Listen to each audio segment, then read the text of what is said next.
여러분, 혹시 주변에서 법 없이도 살 사람이라는 칭송을 받는 완벽한 지인 곁에만 가면 왠지 모르게 기가 빨리고 숨이 막히지 않으셨나요? 만약 그런 경험이 있다면 오늘 이 영상을 끝까지 보셔야 합니다. 지금 이 순간에도 당신의 에너지를 소리 없이 갉아먹는 가짜 선량함의 정체를 모른 채 지나친다면 1년 뒤 당신의 멘탈은 형체도 없이 무너져 내릴지도 모릅니다. 단 1%의 악의도 없어 보이는 그 무해한 미소 뒤에 숨겨진 잔인한 심리학적 메커니즘을 지금 바로 파헤쳐보겠습니다. 우리는 흔히 갈등이 없는 관계를 가장 건강한 상태라고 착각하곤 하죠. 하지만 심리학자의 시선으로 볼 때 이것은 마치 유통기한이 한참 지난 음식을 냉동실 깊숙이 밀어 넣어두고 상하지 않았다고 믿는 것과 같습니다. 겉보기엔 멀쩡해 보이지만 그 속은 이미 형체를 알아볼 수 없을 만큼 부패하고 있다는 뜻입니다. 일본의 한 충격적인 연구 사례가 있습니다. 평생 큰 싸움 한 번 없이 원만하게 지냈다고 자부하던 노부부들 사이에서 벌어진 일입니다. 남편이 먼저 세상을 떠나자 남겨진 아내들의 행복지수가 오히려 급상승했다는 결과가 나왔습니다. 이것이 과연 진정한 공존이었을까요? 아니라는 겁니다. 진짜 건강한 관계는 적당한 온도에서 서로 발효되며 깊은 맛을 내야 합니다. 하지만 이 지독하게 좋은 사람들은 자신의 감정을 냉동실에 꽁꽁 얼려버립니다. 기쁨도 슬픔도 심지어 정당한 분노조차 드러내지 않습니다. 상대가 아무런 감정의 파동을 보여주지 않으니 옆에 있는 당신은 본능적으로 긴장할 수밖에 없습니다. 내가 지금 웃어도 될까? 이런 말을 하면 저 사람이 불편해하지 않을까? 라며 끊임없이 자기 검열을 하게 되죠. 무색무취의 독가스가 방 안에 가득 차면 우리는 숨이 가빠지지만 정작 눈에 보이는 위험 요소가 없으니 내 폐가 망가지고 있다는 사실조차 깨닫지 못합니다. 당신이 그 사람 곁에서 이유 없이 시들어가는 건 당신이 예민해서가 아닙니다. 그 사람이 쳐놓은 무결점의 장벽에 부딪혀 당신의 자아가 조금씩 질식하고 있기 때문입니다. 상대방이 나쁜 짓을 한 건 결코 아닙니다. 오히려 너무나 예의 바르고 깍듯하죠. 그래서 우리는 이 답답함의 화살을 자꾸만 나 자신에게 돌립니다. 이렇게 착한 사람을 힘들어하는 내가 이상한 거야 라며 스스로를 몰아세웁니다. 하지만 분명히 말씀드립니다. 상대가 당신에게 죄를 짓지 않았다고 해서 그 사람이 당신에게 좋은 사람인 것은 아닙니다. 감정의 교류가 차단된 관계는 영양가가 전혀 없는 플라스틱 모형 과일을 씹는 것과 같습니다. 배는 고픈데 씹을수록 턱만 아프고 마음은 더 허기지게 됩니다. 여러분의 소중한 에너지를 이런 무의미한 착한 관계 유지에 쏟아부는 것은 인생에서 가장 뼈아픈 손실입니다. 그런데 더 소름 돋는 사실이 있습니다. 이런 감정의 절벽 같은 사람들이 당신을 향해 치밀하게 설계한 철벽을 단 3초 만에 무너뜨리고 그들의 진짜 속내를 확인할 수 있는 리트머스 시험지가 있다는 사실을 알고 계신가요? 어쩌면 여러분이 무심코 던진 아주 사소한 말 한마디에 그 사람이 당신을 동등한 파트너로 보는지 아니면 그저 거추장스러운 타인으로 여기는지가 단번에 드러납니다. 당신의 인맥 리스트를 완전히 뒤엎어버릴 그 잔인하고도 명쾌한 뱀배법, 지금 바로 공개합니다. 상대방이 나에게 직접적인 해를 끼치지 않는데도 숨이 막히는 이유, 그건 바로 그 사람이 당신을 감정의 냉동실에 가두었기 때문입니다. 감정은 흐르는 물과 같아서 끊임없이 순환해야 생명력을 얻습니다. 그런데 어떤 사람들은 자신의 기쁨, 슬픔, 심지어 사소한 짜증조차 절대로 밖으로 내비치지 않습니다. 겉으로는 늘 잔잔한 호수처럼 평온해 보이죠? 하지만 그 고요함은 평화가 아니라 모든 생명활동이 중단된 결빙 상태에 가깝습니다. 이런 사람과 함께 시간을 보내는 건 영하 20도의 추위 속에서 얇은 옷 한 장 걸치고 서 있는 것과 같습니다. 여러분, 정서적 동상이라는 말을 들어보셨나요? 상대가 아무런 감정의 파동을 보여주지 않으면 옆에 있는 우리는 본능적으로 얼어붙습니다. 내가 지금 웃어도 되나? 이런 말을 하면 저 사람이 불편해하지 않을까? 라며 끊임없이 상대의 눈치를 살피게 되죠. 상대는 아무 말도 하지 않았는데 당신 혼자 마음속으로 수만 가지 시나리오를 쓰며 에너지를 탕진하게 되는 겁니다. 이것이 바로 착한 사람이 부리는 무서운 심리적 지배력입니다. 그들은 침묵이라는 무기로 당신의 입을 막고 무표정이라는 방패로 당신의 진심을 튕겨냅니다. 결국 당신은 조금씩 나라는 존재를 잃어버리고 그 사람의 정적인 세계에 전염됩니다. 냉동실 안에 갇힌 과일이 향기를 잃고 딱딱하게 굳어가듯 당신의 생동감 넘치던 감정들도 서서히 마비되어 가는 거죠. 저 사람은 나쁜 사람이 아니야 라고 수백 번 되뇌어봐도 집에 돌아오는 길에 느껴지는 그 지독한 공허함은 속일 수 없습니다. 상대가 나에게 죄를 짓지 않았다고 해서 그 관계가 유익한 것은 결코 아닙니다. 오히려 아무런 영양가 없는 관계를 붙들고 있는 것 자체가 당신의 영혼을 갉아먹는 가장 큰 가해입니다. 그런데 더 충격적인 사실이 있습니다. 이런 감정의 절벽 같은 사람들이 당신을 향해 치밀하게 설계한 철벽을 단 3초 만에 무너뜨리고 그들의 진짜 속내를 확인할 수 있는 리트머스 시험지가 있다는 사실을 알고 계신가요? 어쩌면 여러분이 무심코 던진 아주 사소한 이 말 한마디에 그 사람이 당신을 동등한 파트너로 보는지 아니면 그저 거추장스러운 타인으로 여기는지가 단번에 드러납니다. 당신의 인맥 리스트를 완전히 뒤엎어버릴 그 잔인하고도 명쾌한 뱀배법, 지금 바로 공개합니다. 상대방이 나와 진짜 공존할 마음이 있는지 아니면 그저 비즈니스적인 껍데기만 유지하고 있는지 단 3초 만에 간파하는 법을 아십니까? 15년 상담 현장에서 수만 명의 관계를 분석하며 찾아낸 가장 날카로운 리트머스 시험지는 바로 장난입니다. 여기서 말하는 장난은 상대를 비하하거나 깎아내리는 무례함이 아닙니다. 서로의 경계를 살짝 허물며 던지는 가벼운 농담이나 유머러스한 제스처를 말하죠. 심리학적으로 장난은 인간관계의 유연성을 측정하는 가장 정밀한 도구입니다. 잘 생각해보세요. 여러분이 조심스럽게 던진 작은 농담이나 장난을 상대가 어떻게 받아치나요? 아니, 지금 그런 농담을 할 때인가요? 라며 정색을 하거나 혹은 아예 못 들은 척 차갑게 무시하진 않습니까? 만약 그렇다면 그 사람은 결코 점잖은 게 아닙니다. 그건 당신을 자신의 세계에 발을 들여놓아도 되는 공준할 대상으로 인정하지 않는다는 잔인한 선언입니다. 마치 튼튼한 유리벽을 사이에 두고 대화하는 것처럼 당신의 온기가 상대에게 전달되는 것조차 허락하지 않겠다는 뜻이죠. 우리는 흔히 격식을 차리는 것이 상대를 존중하는 예의라고 착각합니다. 하지만 진짜 존중은 상대의 인간적인 빈틈을 받아줄 때 완성됩니다. 심지어 권위의 상징인 백악관에서도 대통령과 청소부가 농담을 주고받으며 친밀감을 확인하곤 합니다. 그런데 왜 유독 그 사람은 당신의 장난만 철벽처럼 칠까요? 그건 당신이 부족해서가 아니라 그 사람이 당신과 더 깊어질 생각이 전혀 없기 때문입니다. 그들에게 당신은 그저 정해진 매뉴얼대로만 움직여야 하는 소모품일 뿐입니다.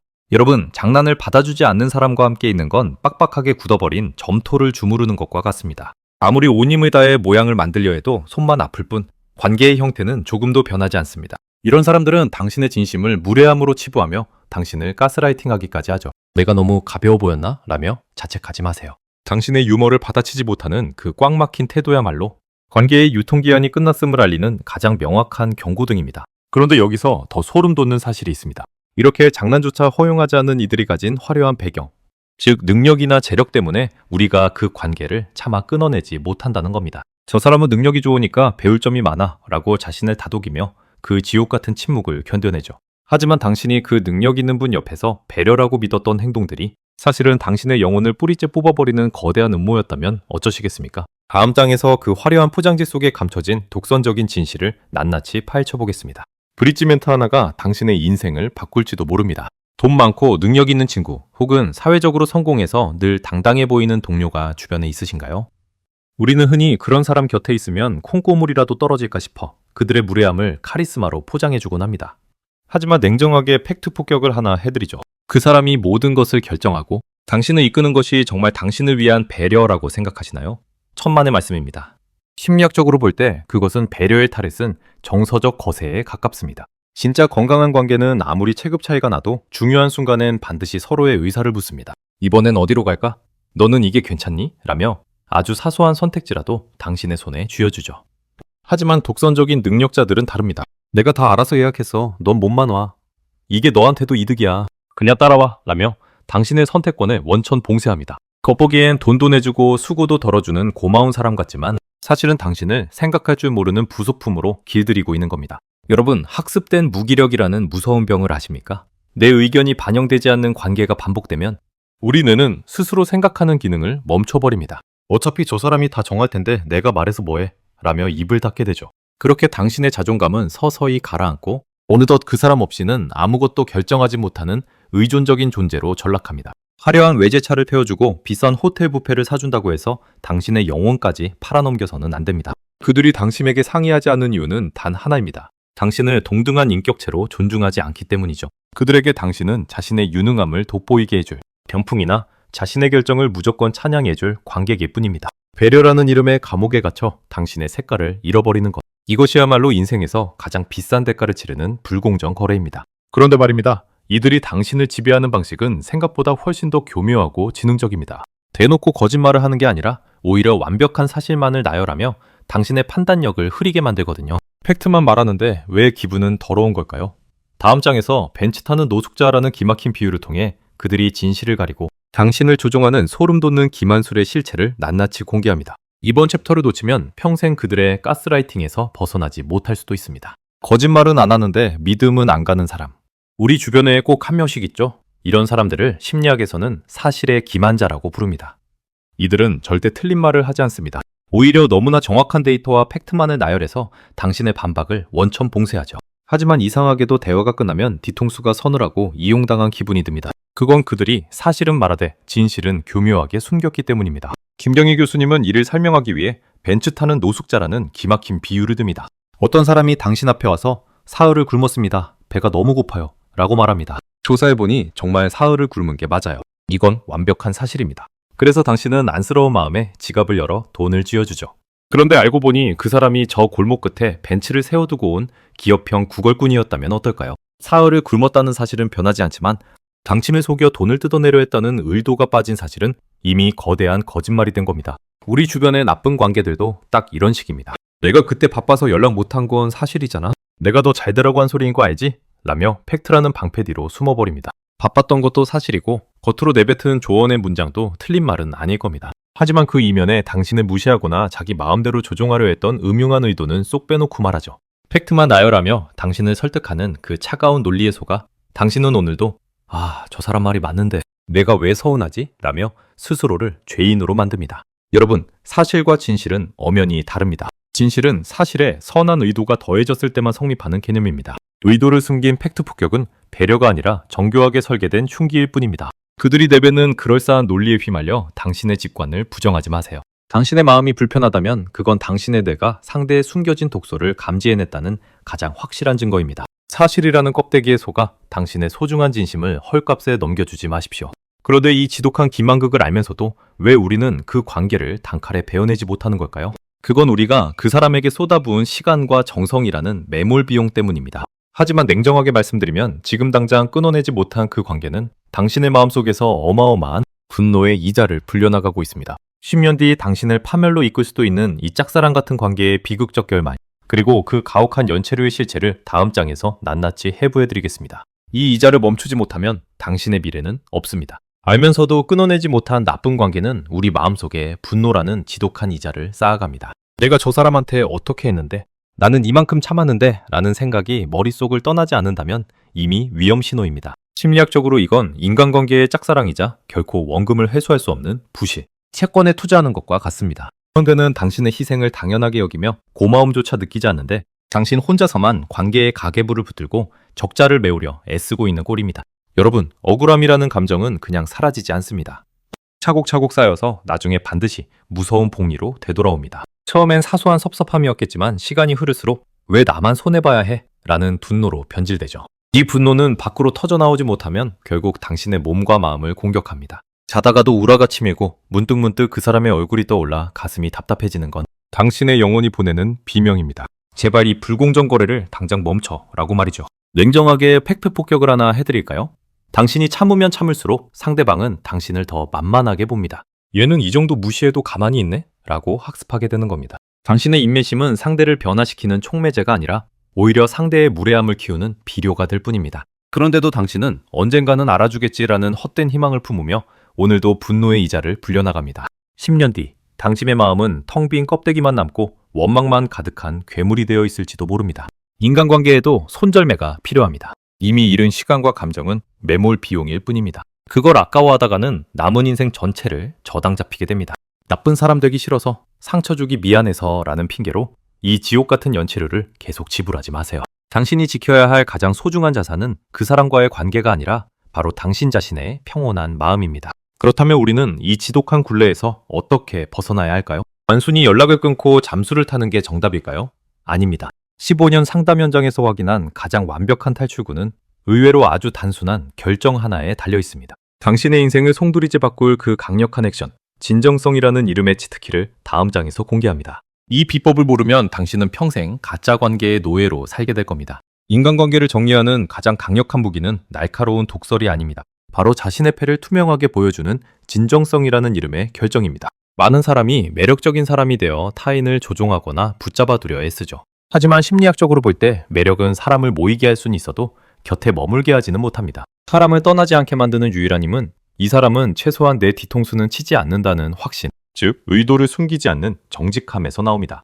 여러분, 용기는 타고난 성격이 아니라 철저한 액션이자 결정입니다. 나 사실 이번 프로젝트 정말 잘해보고 싶어.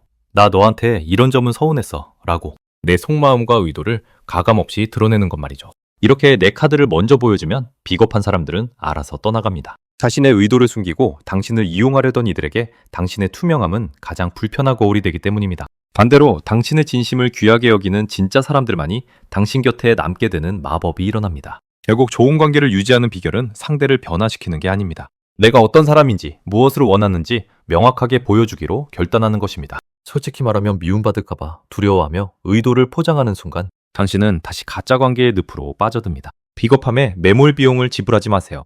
당신의 의도를 당당하게 드러낼 때 비로소 당신의 인생은 타인의 각본이 아닌 당신의 의지대로 흘러가기 시작합니다. 그런데 여기서 한 가지 커다란 벽에 부딪힙니다. 남남이라면 차라리 쉽겠지만 매일 얼굴을 마주해야 하는 가족이나 베프라면 어떨까요? 우리는 하나니까 무조건 맞춰야 해 라는 강박이 당신의 숨통을 다시 조여올 겁니다. 하지만 15년 상담 경력을 걸고 단언컨대 가족일수록 더 잔인하게 이것을 해야 합니다. 사랑하기 때문에 오히려 거리를 두어야 하는 역설, 그 마지막 공존의 기술을 다음 장에서 공개합니다. 이 비법을 모르면 당신의 효심과 우정은 결국 증오로 변질될 것입니다. 가족이나 오랜 친구처럼 도저히 끊어낼 수 없는 관계라면 이제 우리는 하나라는 환상부터 과감히 깨부셔야 합니다. 심리학에서는 이를 비합리적 신념이라고 부릅니다. 사랑하니까 모든 걸 같이 하고 가족이니까 모든 생각이 같아야 한다는 강박이 결국 서로를 핥히는 흉기가 됩니다. 15년 상담 현장에서 마주한 수많은 비극은 바로 이 밀착된 거리에서 시작되었습니다. 너무 가까이 붙어 있으면 서로의 가시가 보이지 않아 자꾸만 상대의 심장을 찌르게 되는 법이죠. 김경희 교수님은 이를 해결하기 위해 아주 기발한 처방전을 제시합니다. 바로 따로 여행하기라는 퍼포먼스입니다. 목적지는 같더라도 가는 방법은 각자 선택하는 겁니다. 아빠는 차를 타고 가고 아이들은 버스를 타고 가며 엄마는 기차를 타고 가서 현장에서 만나는 식이죠.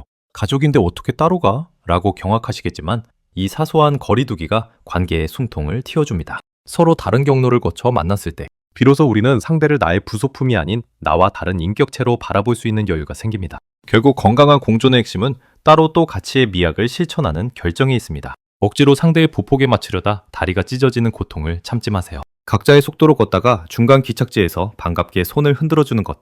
그것이 가장 세련된 사랑의 방식입니다. 상대의 다름을 고치려 들지 않고 그저 너는 저 길로 왔구나, 나는 이 길로 왔어 라고 인정하는 순간 당신을 괴롭혔던 그 지독한 갈등의 부신은 자연스럽게 사그라듭니다. 인간관계의 유통기한은 당신이 결정하는 것입니다. 상해버린 관계를 억지로 삼키며 식중독에 걸리지 마세요. 오늘부터 당신을 숨막히게 했던 그 착한 감옥에서 걸어나와 당신만의 온전한 공간을 확보하시기 바랍니다. 거리를 두는 것은 거절이 아니라 더 오래 함께하기 위한 가장 지혜로운 배려입니다. 당신의 마음이 평온해질 때 비로소 진정한 인연들이 당신의 곁을 채우기 시작할 것입니다. 그 당당하고 자유로운 여정을 진심으로 응원합니다. 구독, 좋아요 부탁드립니다.